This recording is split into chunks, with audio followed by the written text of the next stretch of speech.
This last video will provide you with a short introduction to the control of autonomic nervous system.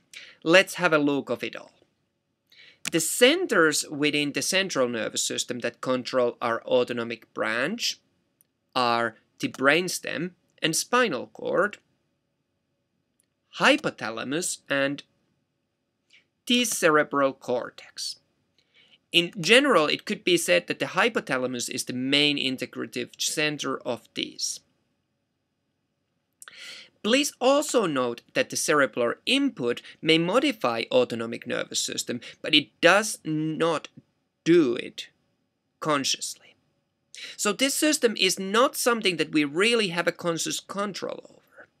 If this was to happen, these processes would take place through the limbic system structures on the hypothalamic centers.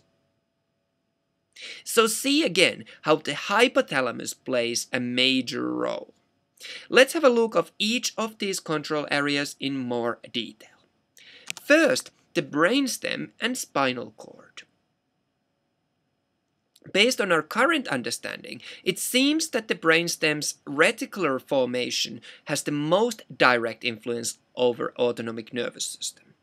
But we also have important centers at the medulla, in particular for the regulation of the heart rate and blood vessels.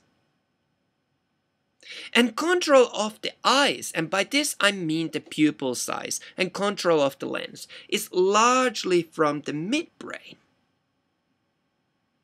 And finally, we know that going to the toilet is controlled at the level of the spinal cord, but a healthy individual can control it consciously too, so to override these.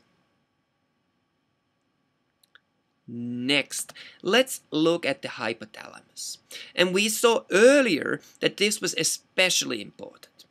And there are different areas of the hypothalamus that play a different role, but at large, some functions regulated from here are the heart activity, blood pressure, body temperature control, fluid balance, and of course, as you will see in our AMP2, the hormonal system control is largely from here.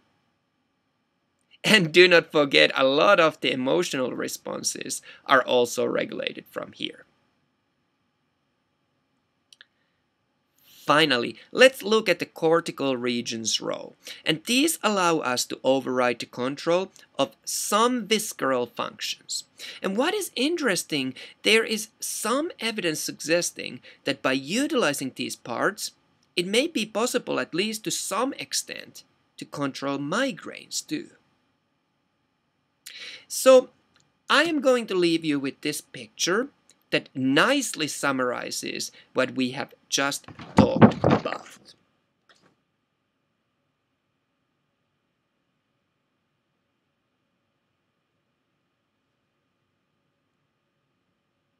And that's it for our last video of this model. Well done!